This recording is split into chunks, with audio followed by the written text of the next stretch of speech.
So recently, the Roblox developers behind Forsaken finally gave the players an official update on what's been happening behind the scenes, and what they tweeted has sparked a lot of backlash. In their announcement, they wrote, "With help from Soul, Forsaken has returned to the development team, Basil and Hytoko will still be leading the game, Parriet and his team have been removed." At first glance, this might seem like progress, but that one line, "with help from Soul," led a lot of players to believe that Soul is currently rejoining the development team. It didn't help that a developer for an entirely different Roblox game followed up with Hytoko's tweet claiming that Soul was a victim, essentially helping Soul by giving him a platform. And honestly, I think that's insane, considering the horrible things that Soul's been accused of and even admitted to. In this video, I'm going to clarify the entire situation and explain what's really happening. But before we get into it, please make sure to like, subscribe, and watch until the end, because I go over everything in this video, including what's basically an interview with Hytoko that reveals some interesting things that I missed in my previous video. To fully understand why this new announcement caused so much backlash, let's quickly recap everything that led up to this moment, because Forsaken isn't just another Roblox developer drama,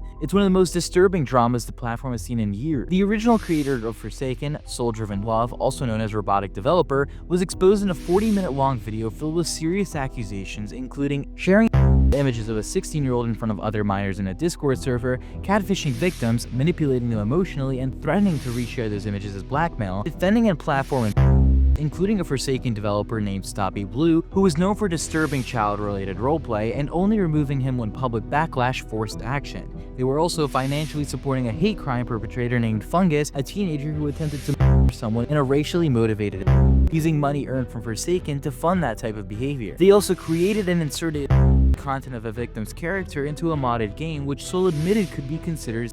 They also drove victims to hospitalization, including one person who was manipulated by them under two separate accounts, one where he harassed her and one where he pretended to be a friend. Despite all of this, Soul publicly claimed that he changed, but leaked DMs told a completely different story. He admitted that he had not changed and never changed, called himself a monster, and confessed to betraying his team by secretly selling the game behind their backs for personal gain. Then came the PR stunt. The Forsaken dev team, Basil and Hytoko, announced that Soul had stepped down and the game was now under their control. But behind the scenes, leaked chat logs told a very different story. The ownership transfer was faked originally to claim public outrage. Soul's girlfriend Ava, also known as SoulDrivenLove, admitted that Soul was still involved and that the whole handoff was to prove that Soul was taking accountability. In reality, at least back then, he never left. Things got worse. It was revealed that Soul paid 6,000 Robux to access a Roblox condo game that included a feature.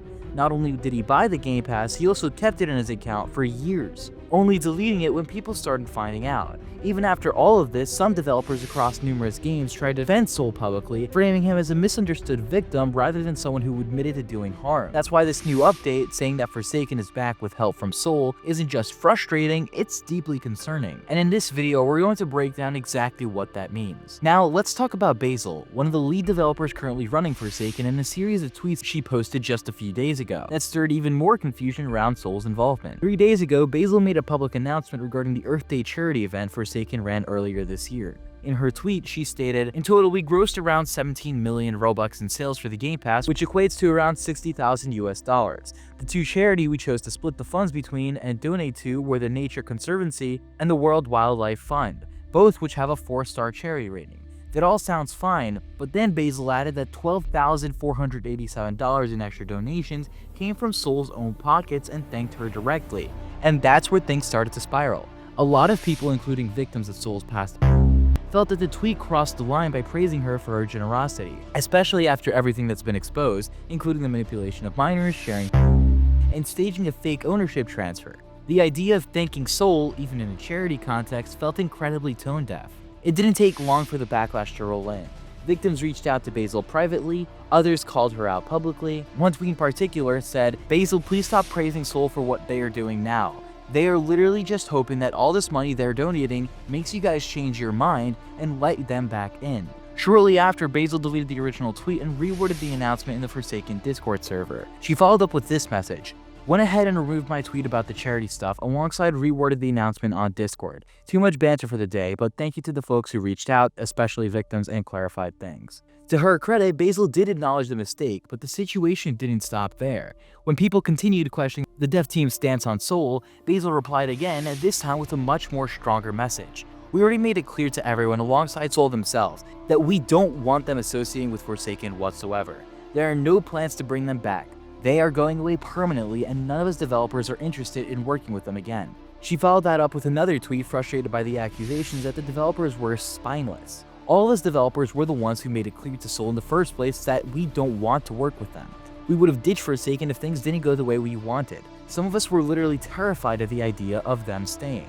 That's why the Those Who Know Studio group exists. All the lead developers were in that group. We were fully prepared to jump ship if this went the wrong way. I don't blame people for assuming things because a lot of this happened behind the scenes, but man, I really wish people would understand the stress we've been through. Honestly, that last part hits hard because regardless of how poorly worded the original Cherry tweet was, it's clear that the current team was under a lot of pressure. They were navigating a legal mess, a public scandal, and a risk of losing everything they worked on, all while trying to do the right thing. But it also shows how fragile trust is right now. One slip up, one poorly phrased thank you, and suddenly it feels like Soul is being platformed all over again, even if it's not what the devs intended. Shortly after Basil's post, Hytoko, the other lead developer of Forsaken, made a tweet of his own, and while it was meant to clarify the situation, it actually ended up sparking even more confusion. Here's what he said. After 3 to 4 weeks with help from Soul, Forsaken has returned to the development team. Basil and I will still be leading the game going forward, and progress will speed up substantially. Now that the legal stuff is finished, Parriet and his team have been removed. He followed up by saying, "While I can't go into too much detail, the outcome of this would not have been possible had Soul not stepped in to help us get all this sorted.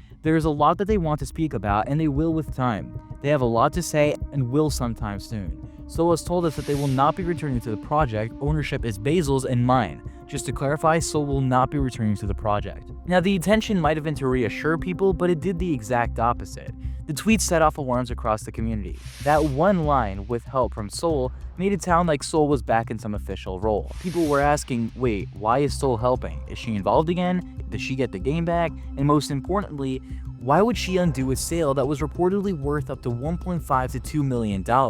I'll be honest, when I first read that tweet, I had more questions than answers. It didn't clarify anything. In fact, it even raised more doubts. It made people wonder whether Soul was using this situation to reinsert herself into the Forsaken project, or whether the developers were being manipulated again. And keep in mind, this wasn't some fan speculation. These were serious concerns being raised by victims and community members who had already seen how manipulative Soul could be. And if there's one thing we learned from all this, it's that words alone don't mean much when the damage is already done. That's when I decided to go directly to the source. After Basil reached out to me and told me to speak to Hytoko for clarification, I did exactly that. And in the next segment, I'll show you everything Hytoko told me about what really happened behind the scenes and whether Soul had any control over Forsaken today. After Basil pointed me in Hytoko's direction, I reached out directly to him, and to his credit, he was very open about answering what he could. So let me walk you through what he said. I started by asking for clarification on the tweet, whether I had misunderstood it or if the wording was just unclear, because to the public it sounded like Soul still had some control over Forsaken. Hytoko clarified that Soul terminated her contract with Parriet, the person she sold the game to, and transferred ownership of the game to Basil and himself. So according to Hytoko, Soul no longer owns Forsaken. But that raised an even bigger question. Why would Soul do that? She sold the game for $1.5 million. Why would she give it all up, including the money? I asked Hytoko exactly that, and he answered that he can't go into the details of the contract, but he will say that Soul did not get the $1.5 million and that the money has been returned to the group or team, assuming Parriet's team. So the $1.5 million deal was reversed and Soul didn't profit from it. The money went back to Parriet. I pushed further trying to understand the motivation behind it, why give the game back, what changed, and Hytoko said that he's under the NDA and it prevents him from saying a lot, including the said reason. So while we now know that Soul has no ownership and got no payout, we still don't know why she agreed to walk away from a multi-million-dollar deal. And that mystery is going to be important later. We also talked about the leaked DMs from earlier this year where Hytoko appeared to admit that he helped mislead the community about Soul's involvement during the initial transition. I asked him directly about that, and here's what he said.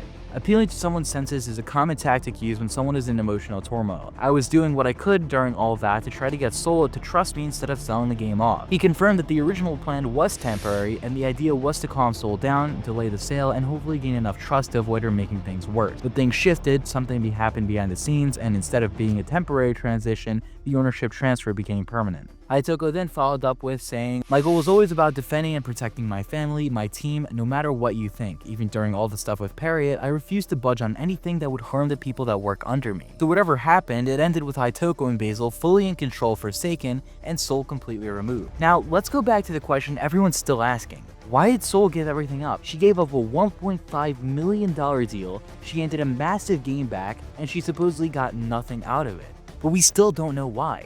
And while Hytoko was honest about everything he could say, He was also clear that the real reason is sealed behind an NDA. For the viewers that don't know what an NDA is, an NDA is a legal document which defines information that the parties wish to protect from dissemination and outlines unrestricted use. So basically, if something is listed in an NDA, you're not able to speak about it legally. Which means right now, all we could do is speculate, and that's exactly where the community has every right to be skeptical, because without full transparency, the question will always hang over the story. What did Soul get in return for giving back Forsaken? Let me be clear, this is just speculation based on what we know so far. While Soul may no longer be a part of the development team, I can't help but wonder if she might still be receiving a percentage of the game's earnings behind the scenes. Either that or this entire reversal, the transfer back from Parriet, could have been some part of an attempt to slowly regain trust or re-enter the community. I can't confirm either scenario, but it's not hard to question the motive when a $1 million deal gets reversed with no clear explanation. And that actually leads me to the next part of the video. Around the same time this news was coming out, Marcy, a supposed developer of Tower Defense Simulator and a close friend of Soul, posted a massive statement defending her. In it, Marcy claimed that the $2 million deal wasn't instant, it would only be paid at the end, and it was cancelled. The 400 million Robux involved in the sale was returned to the team, and they also stated that Soul's not a or she was 12 during this incident and was heavily herself. She wants to hold herself accountable, apologize, and has already started changing for the better. Marcy emphasized that Soul will eventually release a full apology and disappear from all public platforms afterward. She asked the community to be respectful and be patient. But here's the thing. We've already seen Soul respond, and if you watch my previous video, you know exactly how that went. Soul's previous apology was one of the worst public responses I've ever seen. It was filled with deflection, sarcasm, and outright immaturity. She ignored the most serious, blamed the victim, and used her own trauma as a shield to avoid accountability. In private messages, Soul literally admitted she never changed, called herself a monster, and even said she betrayed the team on purpose out of spite. That's not growth, that's not accountability, that is someone trying to escape consequences again. And while I do believe people can change, I also believe you can change if you refuse to face what you've done. Marcy's attempt to defend Soul might come from a place of loyalty or compassion, but it ends up minimizing the harm done to victims. He tries to reframe the serial pattern of as a tragic misunderstanding. Let me be clear, Soul didn't just make one mistake when she was 13. She continued people into her mid to late teens, all the way through 2023. She used burner accounts, fake identities, and a fake ownership transfer to maintain power and avoid accountability. This isn't teenage confusion. This is manipulation and a calculated damage control. So here's where things currently stand. Soul no longer owns Forsaken, the developer team, Basil and Hytoko, are now fully in control, the 1.5 million sale to Parriet was reversed and the money was returned to Parriet, and the current developers claim that Soul has no involvement moving forward. But we still don't have the full truth about why she walked away, and until that NDA is lifted, we probably won't. In the meantime, people like Marcy are trying to shape the narrative around Soul as a misunderstood victim. But the facts speak for themselves. The leaked screenshots, the admissions, the emotional, that all happened, and it can't be undone with a last-minute charity donation or a vague promise of an apology when she feels ready. The truth is, Soul had every opportunity to take accountability months ago, and instead of doing that, she deflected, blamed others, manipulated her team, and ran from the consequences. So while this situation may be finally settling down legally, it's far from over because the victims still deserve closure. Thanks for watching, make sure to like, subscribe, and share this video to help keep others informed. If there are any more updates to this situation, I'll be covering them right here on this channel, or you could go ahead and join my Discord server and they'll be mentioned there.